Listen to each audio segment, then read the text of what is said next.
김동주 시인의 자화상에 대해서 살펴보도록 하겠습니다. 산모퉁이를 돌아 논가 외딴 우물을 홀로 찾아가선 가만히 들여다봅니다. 우물 속에는 달이 밝고 구름이 흐르고 하늘이 펼치고 파란 바람이 불고 가을이 있습니다. 그리고 한 사나이가 있습니다. 어쩐지 그 사나이가 미워져 돌아갑니다. 돌아가다 생각하니 그 사나이가 가엾어집니다. 도로가 들여다보니 그 사나이는 그대로 있습니다. 다시 그 사나이가 미워져 돌아갑니다. 돌아가다 생각하니 그 사나이가 그리워집니다. 우물 속에는 달이 밝고 구름이 흐르고 하늘이 펼치고 파란 바람이 불고 가을이 있고 추억처럼 사나이가 있습니다. 시가 아주 간결하게 그리고 뭐뭐이었습니다. 그 다음에 처음 행과 마지막 행이 비슷하게 연결되는 이러한 형태를 띠고 있다 라고 하는 걸 우리가 알 수가 있을 것 같습니다. 자, 그러면 지금부터 하나씩 한 행 살펴보도록 하겠습니다. 산모퉁이를 돌아 외딴 우물을 홀로 찾아가선 가만히 들여다봅니다. 무엇을? 우물 안을 들여다보겠죠. 그죠? 그럼 여기서 우리는 일단 기본적으로 우물이라고 하는 거에다 살짝 별표를 쳐야겠네요. 우물, 자아성찰의 매개다. 그렇다면 들여다보는 행위는 자아성찰의 행위가 되겠네요. 자, 그런데 우리가 조금 더 들어가서 볼까요? 일단 산모퉁이 외딴 홀로 가만히, 산모퉁이 외딴 홀로 가만히. 우물을 들여다보는 행위, 즉 자아성찰의 행위가 남한테 드러내주고 그 다음에 공개적으로 하는 것이 아닌 내밀한 자아성찰의 행위임을 나타낸다는 거죠. 왜냐하면 자꾸 빠지잖아요. 산모퉁이 외딴 홀로 가만히 라고 하는 시어들이 갖고 있는 공통점, 몰래 은밀하게 이런 의미가 되니까 그렇게 이해하시면 되겠습니다. 자, 아까 얘기했죠? 들여다보는 건 뭐라고? 성찰의 자세. 봅니다. 자, 뒤에도 계속 봅니다, 뭐뭐입니다 라는 경어체가 사용되고 있어요. 다른 말은 뭐 구어체라고도 하기도 하고요. 고백적이고 반성적 태도가 드러난다 라고 보시면 되겠습니다. 1년 우물을 찾아가 자아를 들여다보는 행위. 우물 속에는 달이 밝고 구름이 흐르고 하늘이 펼치고 파란, 요거 체크해야겠다, 그지? 파란, 요거 체크해야겠다, 그지? 파란, 시적 허용이죠? 바람은 촉각적인 대상인데 파랗다고 표현하고 있는 시각화예요. 공감각적 심상이다 라고 보시면 되겠습니다. 가을이 있습니다 라는 거 다 가을, 사색과 성찰의 시간이다. 그리고 달이 밝고 구름이 흐르고 하늘이 펼치고 파란 바람이 분다는 것은 자연적 배경이에요. 근데 이 자연적 배경이 어떻습니까? 상당히 아름답고 긍정적으로 나와 있네요. 그죠?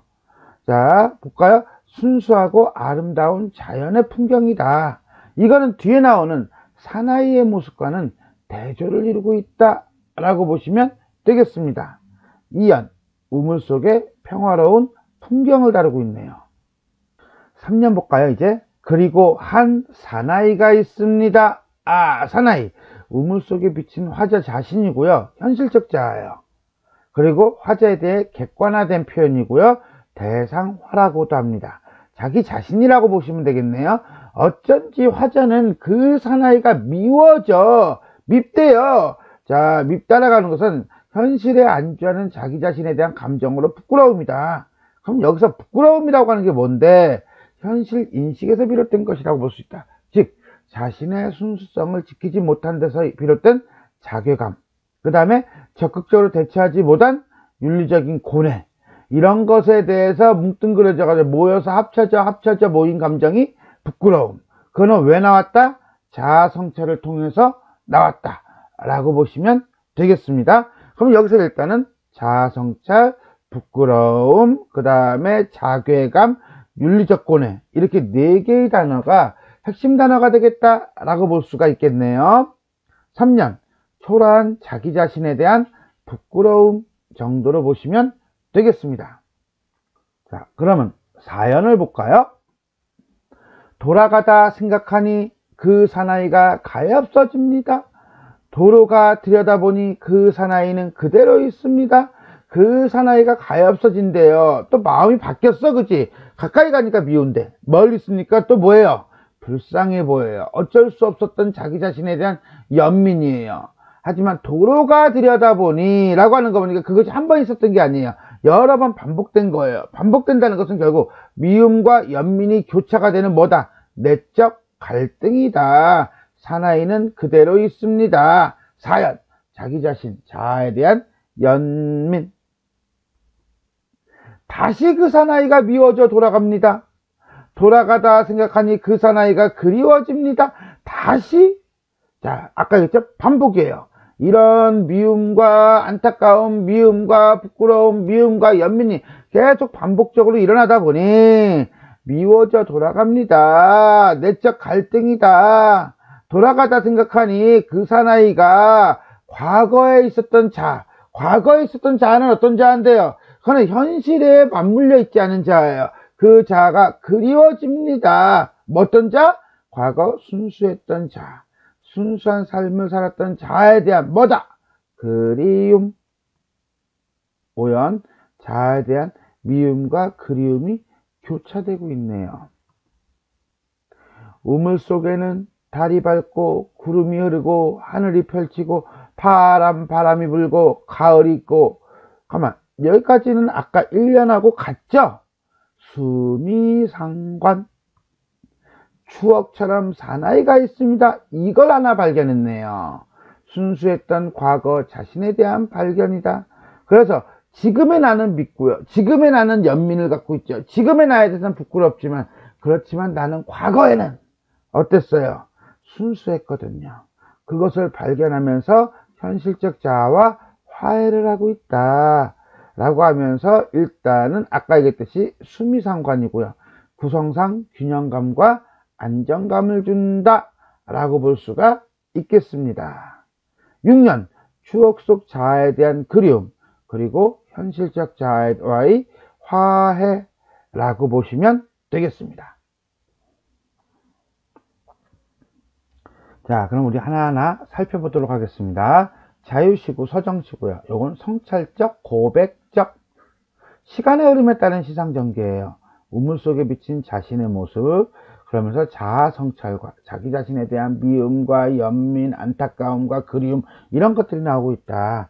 그래서 우물 속 풍경과 특징, 현실적 자아를 대비하면서 시상을 전개하고 있다. 일단은 우물 속 자아, 우물 속 모습, 자연 배경 보면 우물 속 자연 배경, 자연의 모습은 평화롭고 아름답다면 현실 속의 자아는 초라하다는 거죠. 한 사나이가 있다. 달이 밝고 구름이 흐르고 하늘이 펼치고 바람이 불고 가을이 있고, 이 두 개의 대비 속에서, 대조 속에서 자, 어떤 현상이 일어납니까? 이쪽은 그대로 있죠. 뭐가 문제예요? 이쪽이 바뀌죠. 어떻게? 추억 속 순수한 자아의 모습으로 바뀝니다. 그래서 추억처럼 사나이가 있습니다 라고 얘기함으로써 갈등이 해소가 되는 그런 형태를 보여주고 있다 라고 보시면 되겠습니다. 이때 갈등의 해소는 이상적, 내면적 자아와 현실적 자아의 화해 정도로 보시면 되겠습니다. 구체적 행동을 통해 내적 갈등이 형상화되고 있다. 자, 일단 요걸요, 시대적 상황하고 비춰봅시다. 일제시대라고 하는 것과 연결시켜 보면 될 것 같아요. 어떤 지식인으로서의 어떤 행동과 그거에 대한 부끄러움이 나타나고 있다면, 그 다음에 그렇지만은 어쩔 수 없는, 그렇게 할 수밖에 없는 현실. 왜? 나약한 자아니까 그거에 대한 연민을 보여주고 있습니다. 그 연민 속에서 자기 자신에 대한 뭐가 나옵니까? 미움이 나오고요. 그 미움은 다시 자신에 대한 무엇으로? 그리움으로 바뀐다. 그래서 부끄러움, 연민, 미움, 그리움 정도로 보면 되겠습니다. 시대적 배경 일제강점기라는 부정적 현실 상황에서 화자는 현실과 타협, 안주하려는 자기 자신에 대해서 뭘 느끼고? 부끄러움을 느끼고 그것에 대해서 혐오하는 태도를 보입니다. 그러다가 그런 자신에 대한 연민의 정서를 느끼고 뭘 느끼고? 연민의 정서를 느꼈다가 다시 미워했다가 그 다음에 순수했던 자기 자신에 대해서 그리워하는 모습으로 나아간다 라고 볼 수가 있겠어요. 이렇다면 일제시대를 살았던 지식인의 어떤 고뇌를 보여주고 있구나 라고 볼 수가 있겠습니다. 그러면서 화자는 마지막에서 과거에 순수했던 자신의 모습을 떠올리고 그 다음에 내적 갈등을 해소하려고 한다 정도로 보실 수가 있겠습니다. 자, 지금까지 윤동주 시인의 자화상에 대해서 살펴보았습니다. 수고하셨습니다.